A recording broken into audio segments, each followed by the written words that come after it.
السلام عليكم ورحمة الله.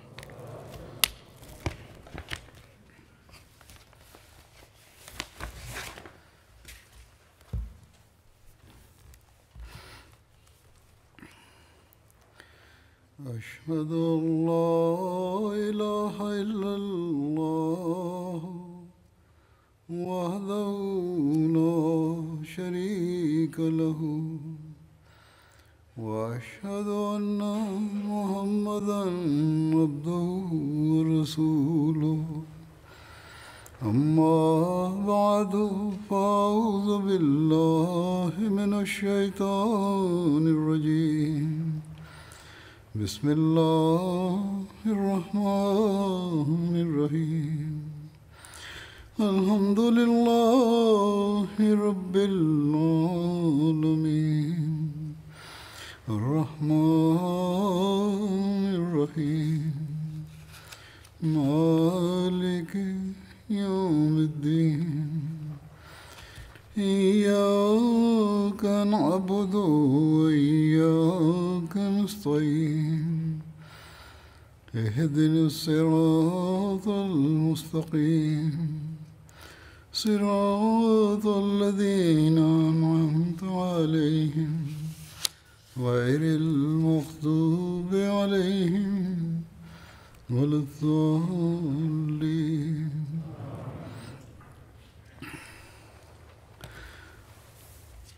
حضرت ابوبکر رضی اللہ عنہ کے شام کی طرف J'évoquais les armées envoyées par le calife Abu Bakr radhiyallahu anhu en Syrie pour contrer l'agression de l'ennemi. سے روکنے کے لیے بھیجے گئے تھے.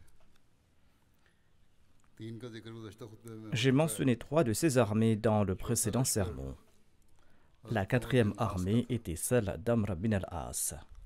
اس کے بارے میں لکھا ہے کہ حضرت ابوبکر Selon un récit, le calife Abu Bakr radhiyallahu anhu a envoyé une armée en Syrie sous le commandement d'Amr bin al-As. عمر بن عاص Avant de se rendre en Syrie, Amr bin al-As était le collecteur de l'aumône dans une région de la tribu Khuza. جبکہ قضاء کے دوسرے Walid bin Uqba était le responsable de l'aumône dans l'autre moitié de la région des Khuza. مقرر کیے گئے تھے. جب حضرت ابوبکر نے Quand le calife Abu Bakr radhiyallahu anhu a décidé d'envoyer différentes armées en Syrie, il souhaitait aussi y inclure Amr bin al-As. لیکن ان کے Mais en raison des exploits accomplis par Amr bin al-As pour réprimer l'apostasie, le calife Abu Bakr radhiyallahu anhu lui a donné le choix de demeurer à Khuza یہ اختیار ou de se rendre en Syrie pour renforcer les musulmans. مقیم رہیں یا شام جا کر وہاں کے مسلمانوں کی تکلیف Ainsi, le calife Abu Bakr radhiyallahu anhu a écrit à Amr bin al-As. حضرت ابوبکر نے حضرت عمر بن عاص کو خط لکھا. Il lui a dit: Ô Abu Abdillah, je souhaite te confier une tâche qui sera meilleure pour toi dans ta vie ici-bas et dans ta vie dans l'au-delà, à moins que tu ne préfères celle qui t'occupe à présent. جو تم انجام دے رہے ہو. Dans sa réponse, Amr bin al-As a déclaré, حضرت ابوبکر کو یہ il a لکھا déclaré: Je suis une des flèches de اسلام l'islam. کے تیروں میں سے ایک تیر ہوں. Après Allah, vous êtes celui qui est capable d'envoyer et de réunir toutes ces flèches. Choisissez celle qui est la plus dure, celle qui est la plus terrifiante et celle qui est la meilleure pour l'envoyer vers le danger que vous voyez. جس طرف آپ کو کوئی خطرہ نظر آئے. یعنی کہ میں C'est-à-dire que je suis prêt à confronter tout danger. جب حضرت عمر بن Une عاص fois qu'il est arrivé à Médine, le calife Abu Bakr a ordonné à Amr bin al-As de camper à l'extérieur de la ville afin que les hommes se réunissent sous son commandement. اشراف قریش میں Nombre de nobles parmi les Koraïchites se sont joints à lui. یہ فیصلہ ہو گیا کہ شام Quand la décision a été prise de l'envoyer en Syrie, le calife Abu Bakr a demandé à Amr bin al-As de se rendre à Médine. آپ کے ساتھ Amr bin al-As s'est rendu à Médine et le calife lui a demandé de camper à l'extérieur de la ville afin de réunir ses troupes. جب آپ نے روانہ Quand ہونے Amr کا bin al-As a décidé de partir en Syrie, le calife Abu Bakr est sorti pour lui souhaiter adieu. Il lui a dit: Ô Amr, tu es un très bon conseiller et tu es un fin stratège. Tu es accompagné de nobles et de la crème de ton peuple pour partir à la rencontre de tes frères. Sois toujours bienveillant à leur égard et donne-leur de très bons conseils, car ton opinion au sujet de la guerre peut être porteuse de bénédictions et de bons résultats. C'est-à-dire, si tu as de bons conseils à offrir, tu ne dois pas te retenir. Amr bin al-As a déclaré: ce sera bien pour moi d'être à la hauteur de votre opinion, et ce sera bien pour moi que vous ne vous trompiez pas à mon sujet. Amr bin al-As est parti avec son armée qui comptait entre 6 à 7 000 soldats et dont l'objectif était la Palestine. Amr a préparé un détachement de 1000 combattants sous le commandement d'Abdullah bin Omar et il a envoyé ce détachement en avant-garde contre les Romains. Ce détachement a affronté les Romains et a réduit en 1000 morceaux leurs forces et a vaincu les Romains. Ce détachement est retourné avec certains prisonniers. Après avoir interrogé ces prisonniers, Amr bin al-As a su que l'armée romaine, sous le commandement de Rouès, souhaitait lancer une attaque surprise contre les musulmans.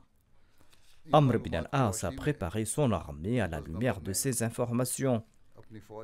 Les musulmans ont pu répliquer à l'attaque des Romains, les contraignant à battre en retraite. Par la suite, ils ont répliqué et ils ont réduit à néant les forces ennemies, les poussant à fuir le champ de bataille. Les forces islamiques les ont poursuivis et des milliers de soldats romains ont été tués. Cette bataille a pris fin sur cette note. Le calife Abu Bakr était serein après avoir envoyé ses armées. Il avait espoir qu'Allah accordera la victoire aux musulmans contre les Romains grâce à ses armées. La raison étant qu'il se trouvait dans ses armées plus d'un millier de compagnons muhajirin et ansar, des compagnons qui ont fait preuve de la plus grande fidélité en chaque occasion. Ils avaient épaulé le saint prophète Mohammed lui lors des batailles des débuts de l'islam.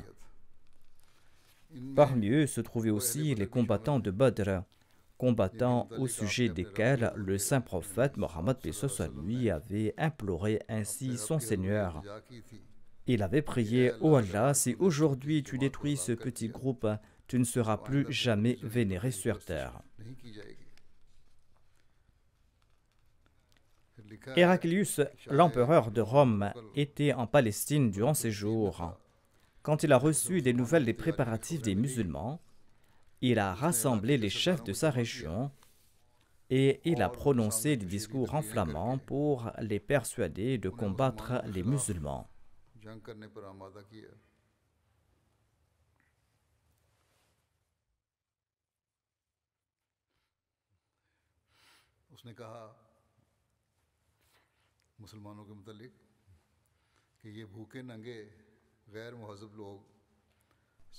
L'empereur romain dit ceci à propos des musulmans: ces gens affamés et nus et incultes veulent sortir du désert de l'Arabie et vous attaquer. Vous devez leur offrir une telle réplique qu'ils n'oseront plus regarder vers vous.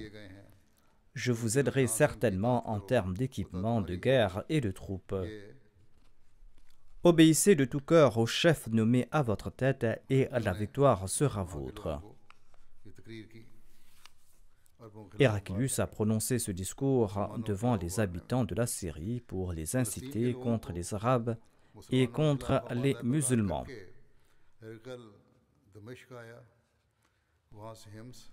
Après avoir incité le peuple de la Palestine contre les musulmans, Héraclius s'est rendu à Damas et de là il est parti à Homs et à Antioche où il a prononcé des discours passionnés comme en Palestine et il a persuadé les populations locales à combattre les musulmans. En faisant d'Antioche son quartier général, il a commencé à se préparer à combattre les musulmans. Rome avait deux armées en Syrie. L'une se trouvait en Palestine et l'autre à Antioche, et ces deux forces avaient leur centre aux endroits suivants. Une de ces forces se trouvait à Antioche, qui était la capitale syrienne au cours de l'Empire romain. La deuxième armée romaine était à Kinisrine, à la frontière de la Syrie, face à la Perse au nord-ouest. Homs était le troisième centre militaire à la frontière de la Syrie et faisant face à la Perse au nord-est. Oman, le chef-lieu de Balqa, était le quatrième centre militaire. Il s'agissait d'une forteresse solide. Ajnaden était le cinquième centre militaire de Rome, au sud de la Palestine, sur les frontières orientales et occidentales de l'Arabie et sur les frontières de l'Égypte.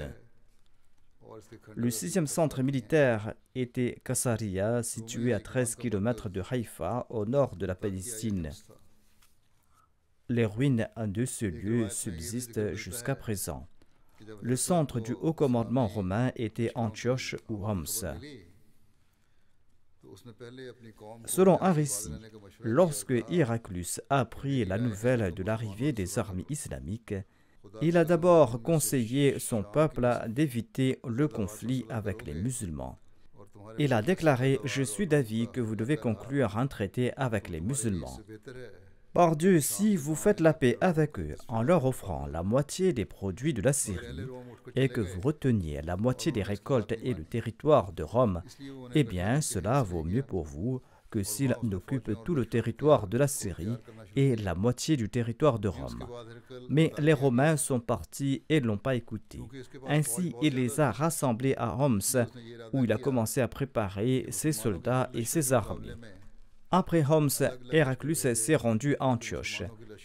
Étant donné qu'il disposait d'une grande armée, il a décidé d'envoyer une armée séparée contre chaque armée musulmane pour affaiblir chaque partie des forces musulmanes par son rival. Ainsi, il a préparé 90 000 soldats sous le commandement de son frère nommé Tadarik, et il les a envoyés combattre Amr. Il a envoyé Jarja bin Torzal combattre Yazid bin Abi Sufyan. Il a envoyé Qikar bin Nastous à la tête de 70 000 soldats contre Abu Ubaïda. Et il a envoyé Barakis combattre Shahrabil bin Hassana. Quand Abu Ubaïda bin al-Jarrah était tout près de Jabia, quelqu'un l'a informé qu'Héraclius se trouve à Antioche et qu'il a préparé contre lui une armée plus grande qu'aucun de ses ancêtres n'avait préparée contre les nations précédentes. Abu Ubaïda a écrit au calife Abu Bakr à ce propos. J'ai reçu des informations selon lesquelles l'empereur romain Héraclius est venu s'installer dans une ville de la Syrie, ville appelée Antioche, et qu'il a envoyé des hommes aux habitants de son royaume pour les réunir tous. Ainsi, ils se sont tous amassés autour d'Héraclius en passant par tous les chemins difficiles et faciles. J'ai donc jugé opportun de vous en informer afin que vous puissiez prendre une décision à ce propos. Le calife Abu Bakr a répondu à Abu Ubaïda en ces termes. Il lui a dit « J'ai reçu ta lettre et j'ai compris ce que tu as écrit au sujet du roi Héraclius de Rome. Son séjour à Antioche augure sa défaite et celle de ses compagnons, et en cela réside ta victoire et la victoire des musulmans de la part d'Allah. Ainsi donc, il n'y a rien à craindre. Quant au nombre important d'hommes de son royaume qu'Héraclius a rassemblés, eh bien, nous et toi, nous savons très bien qu'il en serait ainsi, car aucune nation n'abandonne son roi ou son pays sans combat. Alhamdulillah, je sais que nombre de musulmans qui les combattent aiment la mort autant que l'ennemi aime la vie, et qu'ils espèrent une grande récompense de la part d'Allah dans leur combat.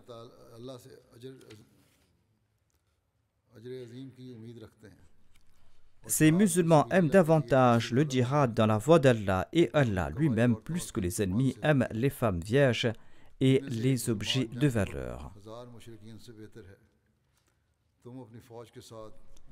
Un musulman parmi eux vaut mieux que 1000 polythéistes en guerre. Combattez avec ton armée et ne vous souciez pas des musulmans disparus.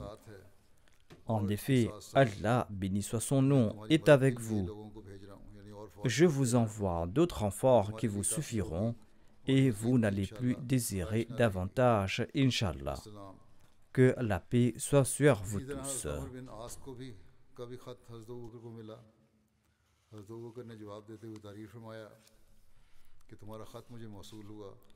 Amr bin al-As a écrit au calife Abu Bakr à la même époque.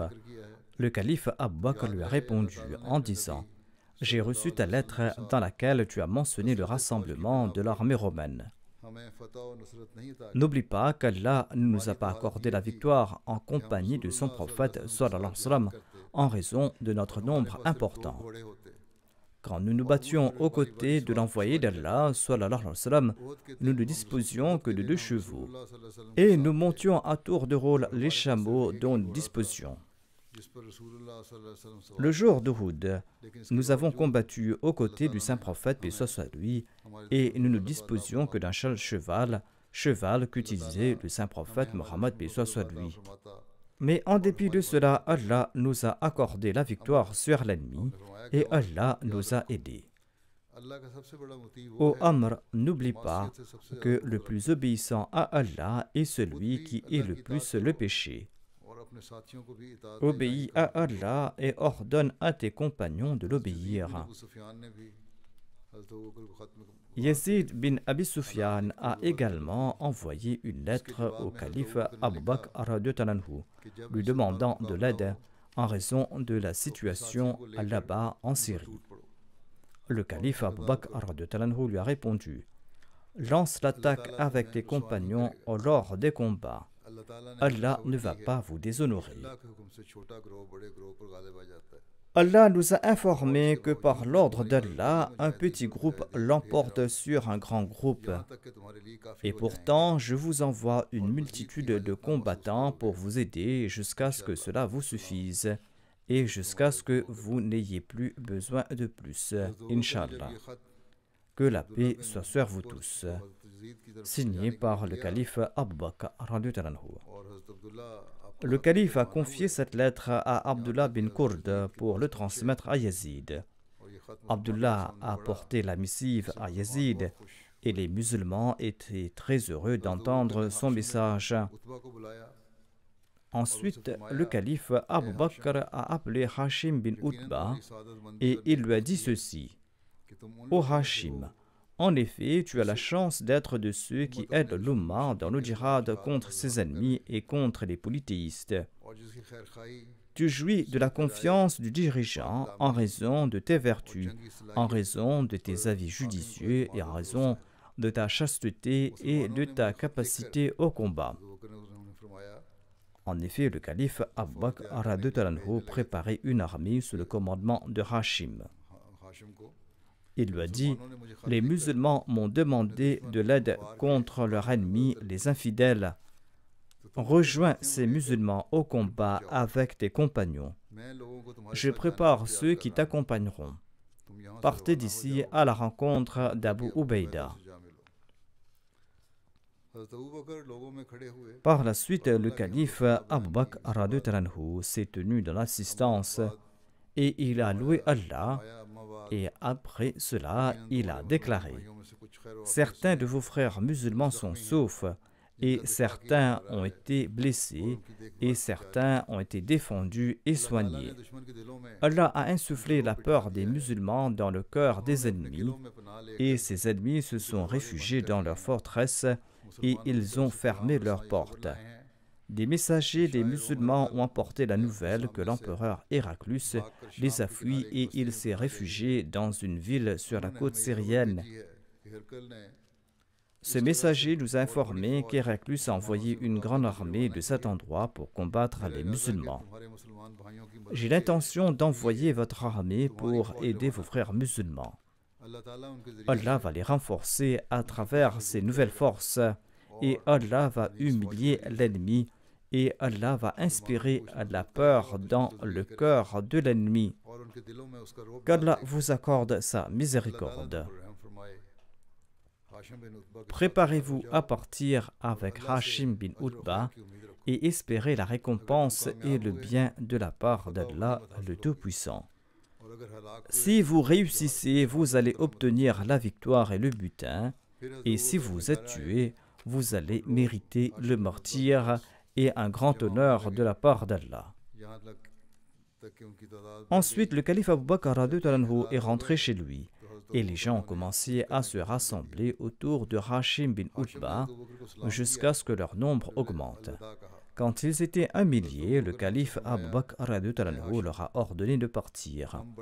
Hashim a salué le calife et il lui a dit au revoir.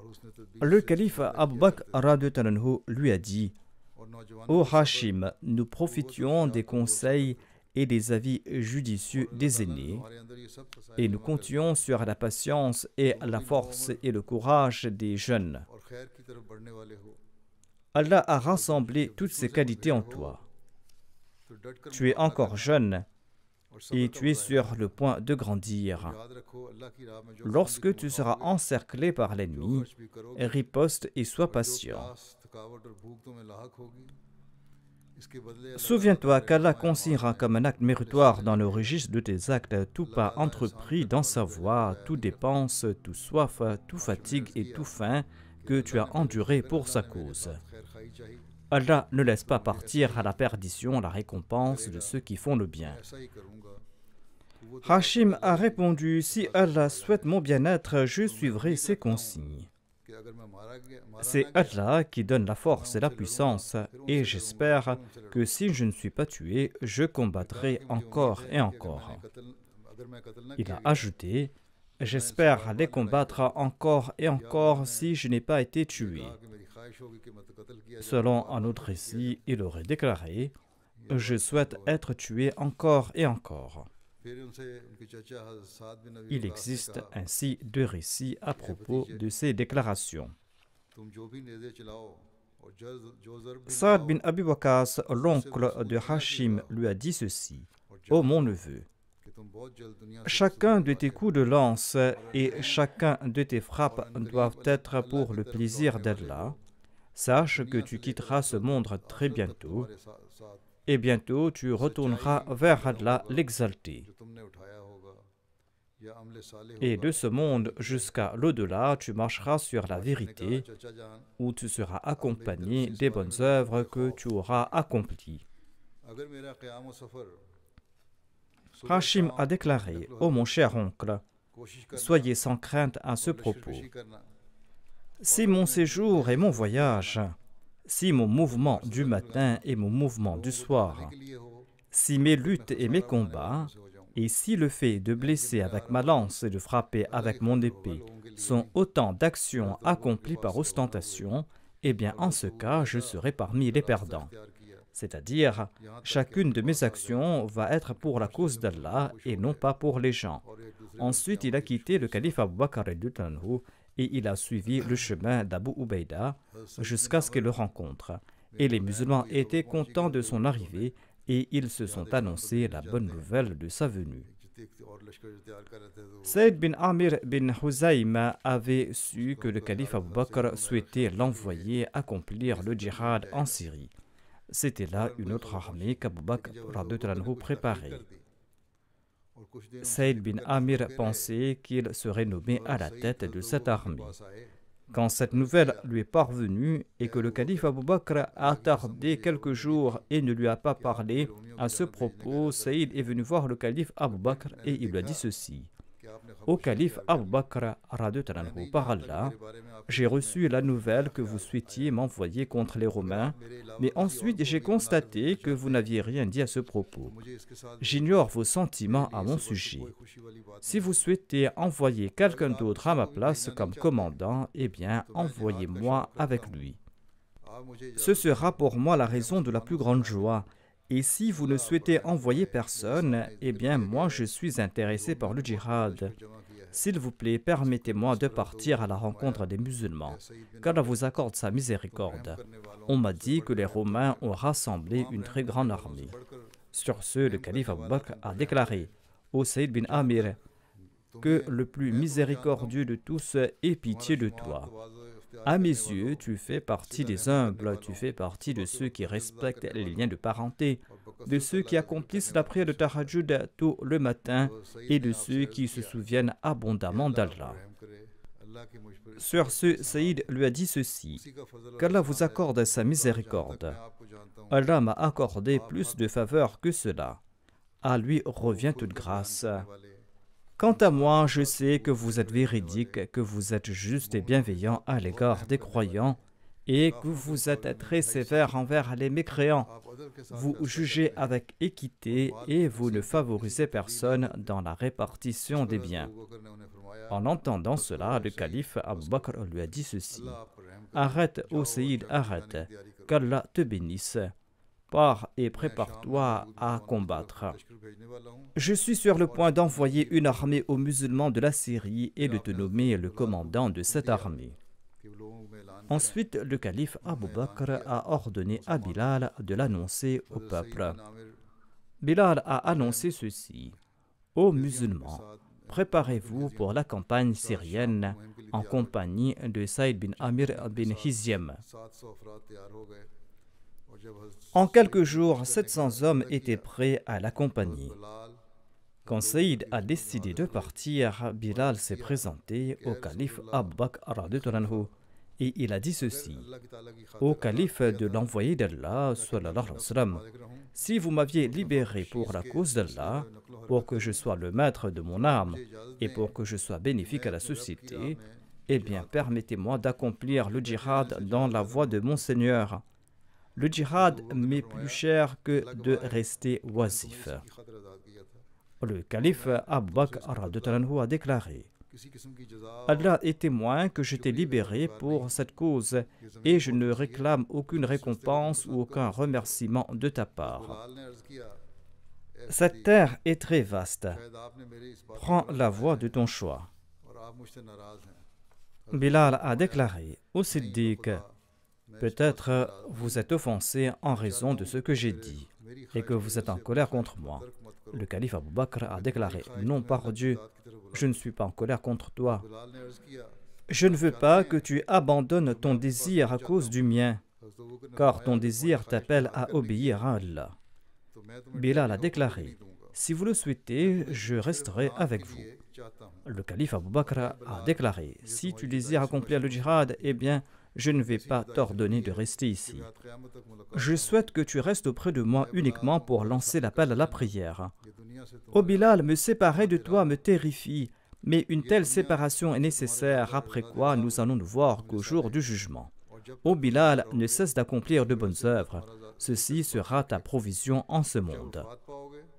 Tant que tu seras en vie, Allah maintiendra vivant ta renommée, et quand tu mourras, il t'accordera la meilleure des récompenses. Bilal a dit au calife Abu Bakr qu'Allah vous accorde la meilleure des récompenses de la part de ce frère et de cet ami.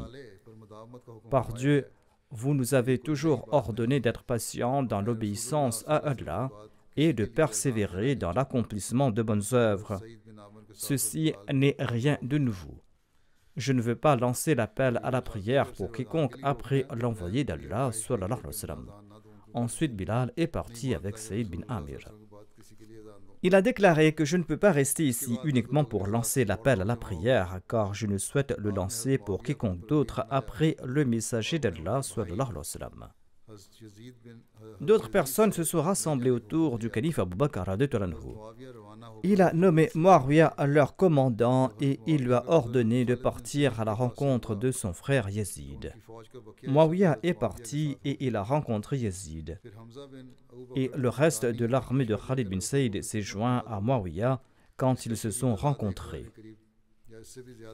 Hamza bin Abu Bakr Hamdani s'est présenté au calife Abu Bakr avec une armée. Cette armée comptait près d'1 million d'hommes ou même plus. Le calife Abu Bakr radhiyallahu anhu était très heureux quand il a vu leur nombre et leurs préparatifs. Il a déclaré: toute louange revient à Allah pour cette faveur sur les musulmans. Allah aide toujours les musulmans à travers ces personnes et il leur apporte du réconfort. Il renforce par ce moyen les musulmans et il brise l'échine de leurs ennemis. Hamza a demandé au calife Abu Bakr radhiyallahu anhu: allez-vous nommer un autre commandant au-dessus de moi, hormis vous? Le calife Abu Bakr a répondu: oui, j'ai nommé 3 émirs, 3 commandants, et tu pourras te joindre à celui de ton choix. Quand Hamza a rencontré les musulmans, il leur a demandé lequel de ces commandants était le meilleur et le plus proche du saint prophète Mohammed paix soit sur lui. On lui a dit qu'Abu Ubaïda bin al-Jarrah répondait à ces critères. Sur ce, Hamza s'est joint à lui. C'est là aussi une expression d'amour de ces personnes à l'égard de l'envoyé d'Allah. Il souhaitait demeurer avec ceux qui étaient le plus proches du prophète d'Allah, sallallahu alayhi wa sallam. Les détachements des combattants n'ont cessé de venir à Médine et le calife Abu Bakr radhiyallahu anhu les envoyait en expédition. D'autre part, Abu Ubaïda n'a cessé de correspondre avec le calife Abu Bakr radhiyallahu anhu. Il lui a dit que les Romains et leurs tribus vassaux se rassemblaient en grand nombre pour combattre les musulmans. Et dites-moi ce que je dois faire à ce propos. Suite aux lettres successives d'Abu Ubaïda, le calife Abu Bakr radhiyallahu anhu a décidé d'envoyer Khalid bin Walid en Syrie.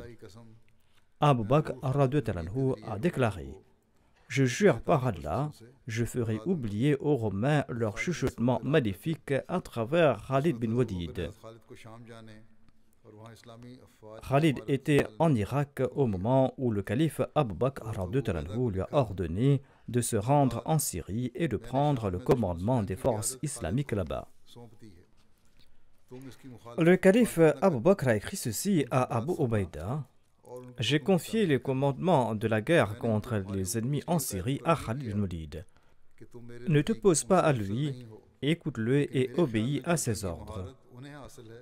Je ne l'ai pas nommé au-dessus de toi parce que tu n'es pas meilleur que lui à mes yeux.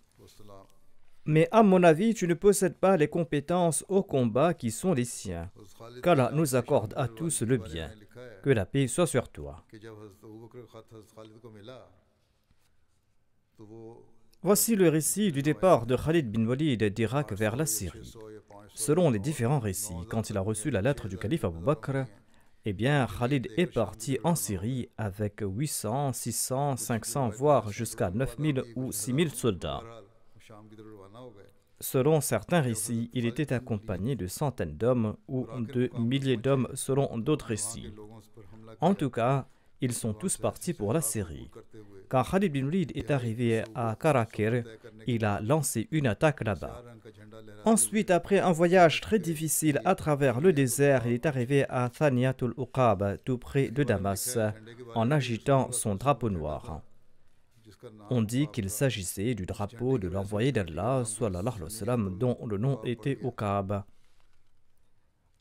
La gorge dans laquelle il est arrivé est également connue sous le nom de Thaniyatul Uqab, et ce en raison de ce drapeau. Par la suite, Khalid bin Walid a campé à environ 1 mile de la porte de Damas. Selon d'autres récits, Abu Ubaïda est arrivé à sa rencontre là-bas et le siège de l'ennemi a commencé ce même jour. Selon d'autres récits, Khalid bin Walid n'est pas resté longtemps devant la ville de Damas, mais il s'est avancé jusqu'à Qanat Busra. Quand il est arrivé à Busra avec les musulmans, toutes les armées s'y sont rassemblées et tous ont choisi leur commandant pour la bataille là-bas à Busra. Ils ont assiégé la ville. Certains disent que le chef de cette bataille était Yazid bin Abi Sufyan, car cette bataille s'est déroulée à Damas et que Yazid bin Abi Sufyan était le gouverneur et le chef de Damas. Les habitants de la région ont convenu qu'ils allaient payer l'adhésia aux musulmans et que les musulmans allaient protéger leur vie, leurs biens et leurs enfants. Ensuite, il y a eu la bataille d'Ajnadayn ou Ajnadin. On trouve mention de ces deux graphies. Il s'agit d'un lieu connu dans les environs de la Palestine. Après la conquête de Bousra, Khalid, Abu Ubaïda, Shahrabil ainsi que Yazid bin Abi Sufyan sont partis pour la Palestine afin d'aider Amr bin al-As. Amr bin al-As vivait dans les basses terres de la Palestine à cette époque. Il voulait partir à la rencontre des armées islamiques, mais l'armée romaine le poursuivait et tentait de les forcer à se battre. Lorsque les Romains ont entendu parler de l'arrivée des musulmans, ils se sont retirés à Ajnadayn. Quand Amr bin al-As a entendu parler des armées islamiques, il a marché de là jusqu'à ce qu'il les rencontre. Ensuite, toutes les forces musulmanes se sont rassemblées à Ajnadayn et ils se sont alignés devant les Romains. Selon un autre récit, Khalid bin Walid assiégeait Damas et pas Bousra avant de se rendre à Ajnadayn. Et Abu Ubaïda était également avec lui. Au cours de ce siège, Héraclius a également envoyé une armée pour aider les habitants de Damas contre lesquels les musulmans se sont affrontés. Je ferai mention de cela plus tard en évoquant la conquête de Damas. Durant le siège de Damas, Khalid et Abu Ubaïda ont appris que le souverain de Homs avait rassemblé une armée pour couper le chemin de Shahrabil bin Hassana, Shahrabil qui était à Bousra à l'époque, et qu'une grande armée de Romains venait d'Ajnadayn et que cette armée se trouve sur place. Cette nouvelle a inquiété Khalid bin Walid et Abu Ubaïda parce qu'ils combattaient le peuple de Damas à cette époque. Khalid et Abu Ubaïda se sont consultés à ce sujet.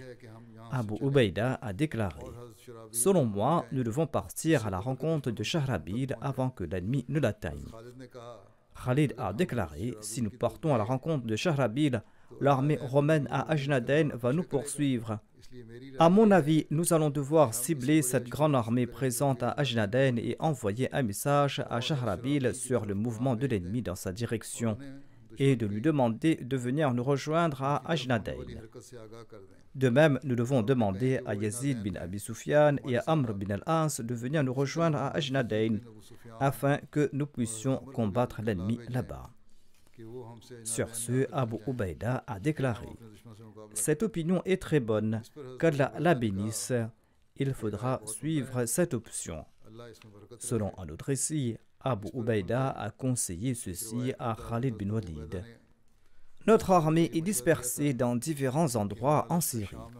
On doit écrire à chacune d'entre elles et leur demander de venir nous rencontrer à Ajnadayn. » Quand Khalid a décidé de se rendre à Ajnadayn, il a écrit une lettre à tous les commandants et il leur a demandé de se rassembler à Ajnadayn. Khalid bin Walid et Abu Ubaïda ont également quitté le siège de Damas avec leurs troupes et ils se sont précipités vers Ajnadayn. Abu Ubaïda était à l'arrière de l'armée. Les habitants de Damas ont pourchassé Abu Ubaïda et l'ont entouré. Il était avec 200 hommes. En fait, il s'agissait d'une caravane composée de femmes et d'enfants et de biens.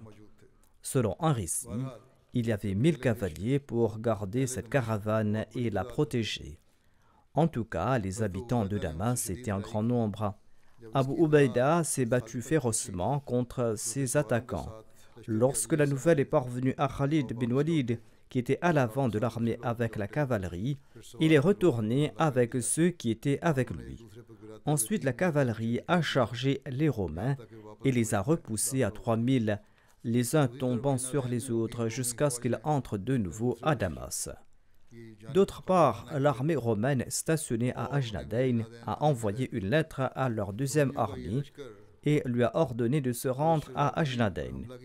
Cette armée de Romains se dirigeait vers Bousra avec l'intention d'attaquer Shahrabil. Cette armée est également venue à Ajnadayn.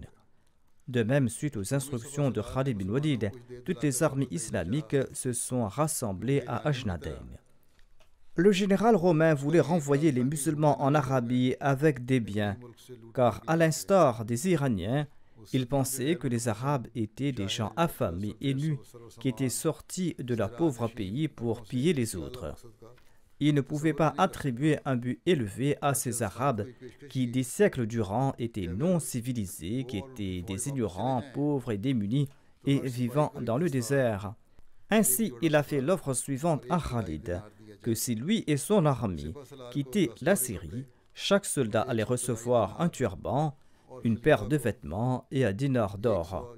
Le commandant de l'armée va recevoir 10 paires de vêtements et 100 dinars d'or.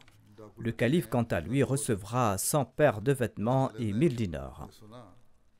Le général romain disait qu'il s'agit de brigands et de voleurs et qu'il faut leur offrir ses biens pour s'en débarrasser. Quand Khalid a entendu cette proposition, il l'a rejetée avec un grand mépris et il a dit en des mots très durs: « Ô Romains, nous rejetons votre charité avec mépris, car bientôt nous serons les maîtres de vos richesses, de vos familles et de vos personnes. » Quand les deux armées se sont rapprochées, l'un des chefs des Romains a appelé un arabe qui n'était pas musulman et il lui a dit ceci: « Pénètre dans les rangs des musulmans, passe-y une nuit et un jour et apporte-moi des informations à leur propos. » Cet arabe est parti et il est entré dans les rangs des musulmans. Étant un arabe, personne ne le considérait comme un étranger. Il a passé un jour et une nuit parmi les musulmans. De retour, le chef romain lui a demandé des nouvelles. Cet arabe a répondu: « Si tu me demandes des nouvelles à leur propos, eh bien sache que ces gens-là adorent Dieu la nuit et ils chevauchent durant la journée.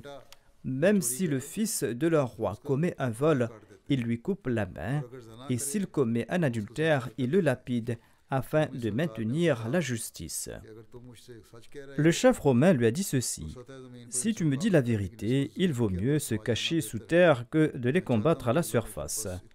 Je veux qu'Allah me donne assez de grâce pour nous laisser à notre situation, ni qu'il m'aide contre eux, ni qu'il ne les aide contre moi. » Ceci est tiré du recueil de Tabari. Le lendemain matin, les belligérants se sont rapprochés. Khalid est sorti et il a organisé son armée. Il marchait parmi les troupes pour les encourager à mener le djihad et il ne s'arrêtait à aucun endroit et il ordonnait aux femmes musulmanes de rester fermes et de se tenir derrière les troupes. Il a demandé à ces femmes d'invoquer Allah et de l'implorer, et que chaque fois qu'un musulman passe à côté d'elles, qu'elles élèvent leurs enfants et qu'elles leur disent de se battre pour sauver leurs enfants et leurs femmes. Khalid avait l'habitude de se tenir près de chaque détachement et d'annoncer: « Ô serviteurs d'Allah, craignez Allah et combattez dans la voie d'Allah contre ceux qui ont mécru en Allah, et ne vous détournez pas et ne craignez pas votre ennemi. Avancez comme des lions jusqu'à ce que la peur disparaisse et que vous soyez un peuple libre et honorable. Ce monde vous a été offert et la récompense de l'au-delà vous est rendue obligatoire par Allah. Ne laissez pas la multitude de l'ennemi vous effrayer. En effet, Allah les frappera de son châtiment. Lancez l'attaque quand je le ferai. » Après cela, il y a eu un combat acharné entre les deux armées. Saïd bin Zayd, quant à lui, a inspiré les musulmans en leur conseillant ceci: « Ô gens, souvenez-vous de votre mort et ne fouillez pas à la bataille pour mériter l'enfer. Ô gardiens de la religion et récitants du Coran, soyez patients. Les Romains se sont enfuis pour sauver leur vie quand la bataille a fait rage. Lorsqu'il est entré chez lui, Vardan a prononcé un discours devant son peuple et il a déclaré: « Si cet état de fait persiste, vous allez perdre ce pays et vos richesses. Mieux encore, lavez la rouille de vos cœurs. La pensée n'a même pas traversé nos cœurs que ces bergers et ces arabes esclaves nus et affamés allaient nous combattre.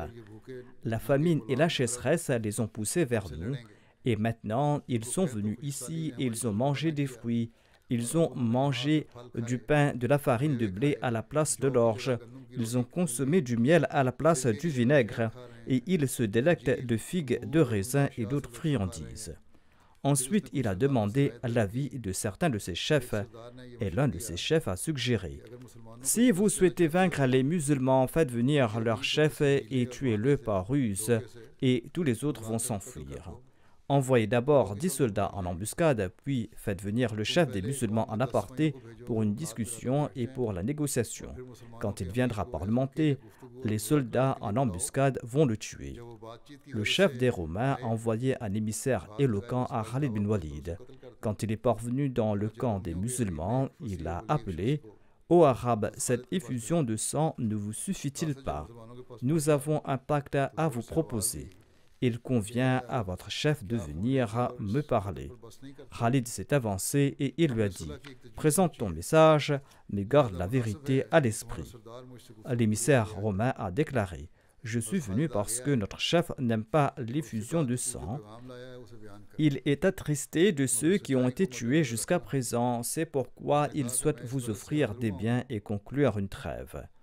Au cours de la conversation, Allah a semé une telle terreur dans le cœur du messager qu'il a informé Khalid à propos du plan de son chef en échange de la protection de sa famille. Il savait comment on allait s'attaquer à Khalid secrètement. Khalid a déclaré que si tu n'as pas été coupable de trahison, eh bien je vais garantir ta sécurité et celle de ta famille. L'émissaire est retourné informer son chef que Khalid bin Walid était prêt à lui parler. Fou de joie, le chef romain a ordonné à 10 de ses soldats de se cacher derrière un monticule et de tendre une embuscade à l'endroit fixé pour le rendez-vous. Khalid bin Walid connaissait son plan à l'avance. Ainsi, Khalid a envoyé 10 musulmans, dont Zarar, à l'endroit où l'ennemi se tenait en embuscade. Les musulmans sont arrivés sur place à l'endroit et ils ont tué les soldats ennemis qui se tenaient en embuscade et ils ont pris leur place. Khalid bin Walid est parti parler au chef des Romains et les armées des deux camps se tenaient prêtes l'une face à l'autre et le chef romain était également sur place. Khalid bin Walid a dit au chef romain: si vous acceptez l'islam, vous allez devenir nos frères. Sinon, vous devez payer la jizya ou vous préparer au combat. Le chef romain avait confiance dans ses soldats qui se tenaient en embuscade. Sur ce, il a attaqué Khalid avec son épée et il a pu saisir ses deux bras. Khalid l'a également attaqué. Le chef romain a appelé ses hommes à l'aide. Il leur a dit: courez vite, j'ai capturé le chef des musulmans. Quand les compagnons ont entendu ce bruit derrière le monticule, ils ont tiré leurs épées et ils se sont précipités vers le chef romain. Au début, Vardan, le chef romain, pensait qu'il s'agissait de ses hommes, mais quand il a vu Zarar, il a perdu l'esprit. Zarar et les autres soldats musulmans l'ont tué.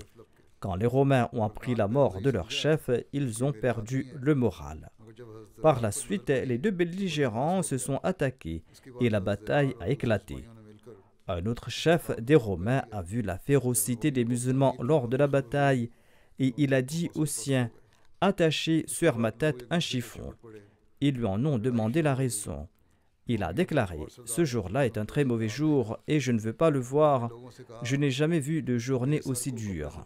Le narrateur relate que lorsque les musulmans l'ont décapité, il était enveloppé dans ce tissu. Le nombre de Romains était d'environ 100 000 au cours de cette bataille.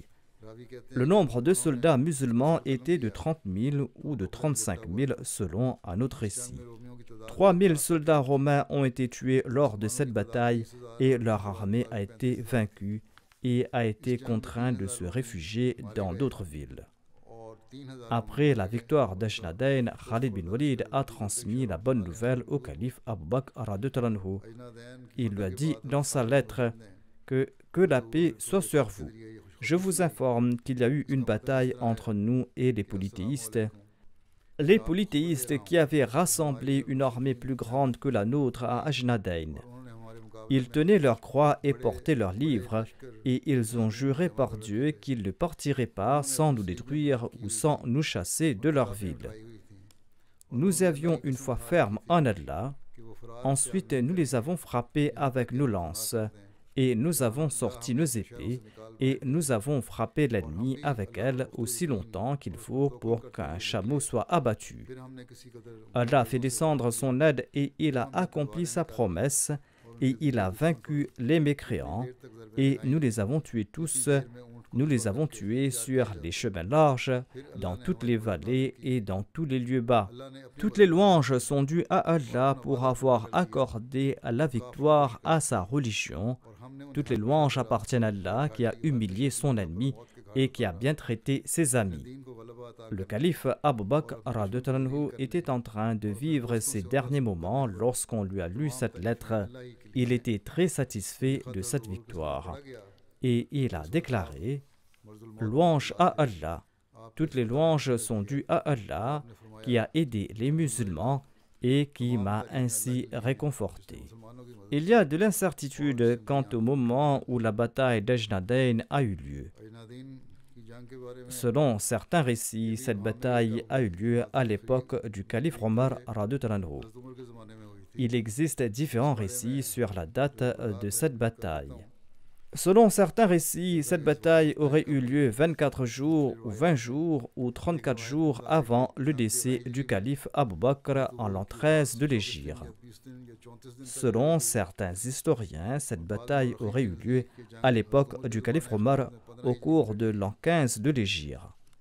Cependant, selon nos chercheurs, il semble plus plausible qu'il y ait eu deux batailles à Ajnadayn.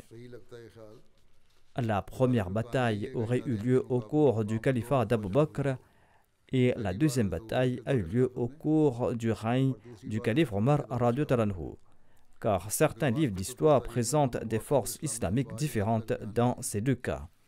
Le commandant de la bataille en l'an 13 de l'Hégire était Khalid bin Walid et le commandant de la bataille en l'an 15 de l'Hégire était Amr bin al-As.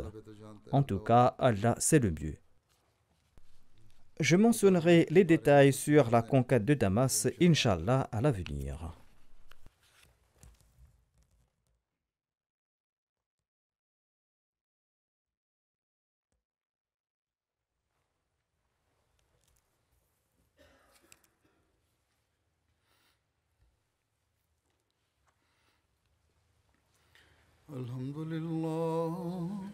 الحمد لله نحمده ونستعينه ونستغفره ونؤمن به ونتوكل عليه ونعوذ بالله من شرور أنفسنا ومن سيئات أعمالنا من يهده الله فلا مضل له ومن يضلل فلا هادي له ونشهد أن لا إله إلا الله ونشهد أن محمدا عبده ورسوله عباد الله رحمكم الله إن الله يأمر بالعدل والإحسان وإيتاء ذي القربى